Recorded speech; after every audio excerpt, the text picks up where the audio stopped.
एक समय की बात है। एक गांव में एक भूतिया घर था। गांव वाले डर से उस घर के आसपास तक ही नहीं जाते थे। गांव वालों का मानना था कि उस घर में एक जादूगर की लड़की की आत्मा रहती है। एक दिन गांव के कुछ साहसी बच्चों उस भूतिया घर में जाने का प्लान बनाया और उस घर में घूमने का फैसला कर ही लिया। जब बच्चे घर के सामने गए तो देखा कि सिर्फ घर की एक छोटी सी खिड़की खुली हुई है और वे उस खिड़की से ही उस घर के अंदर घुस गए। घर के अंदर वे घूम ही रहे थे कि अचानक खिड़की बंद हो गई।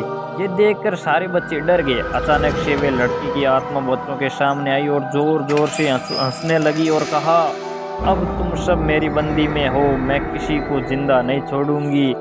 ये सुनकर बच्चे बहुत भय से कांपने लगे। बच्चों को डर के मारे कुछ समझ नहीं आ रहा, लेकिन फिर भी वे हिम्मत नहीं आ रहे और सब एक साथ मिलकर बाहर जाने का रास्ता ढूंढने लगे। ढूंढते ढूंढते एक बच्चे को एक पुरानी किताब मिली, जो कि बहुत ही चमत्कारी, बहुत ही चमकीली और सुंदर जादुई सी किताब लग रही थी। और उस किताब में एक जादुई मंत्र लिखा था, जिसके उच्चारण करने से वे भूत के घर से भाग सकते थे।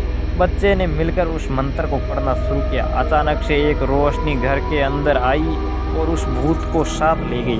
भूत के घर से बाहर जाते ही घर के सारे दरवाजे और खिड़कियां अपने आप खुल गई और बच्चे दौड़कर बाहर निकल गए। उस दिन से वह भूत उससे घर से ही भाग गया और वह घर आज़ाद हो गया। गांव वालों ने सारे बच्चों के साहस की बहुत तारीफ की, उनकी प्रशंसा की और उनको बहुत सारे इनाम दिए।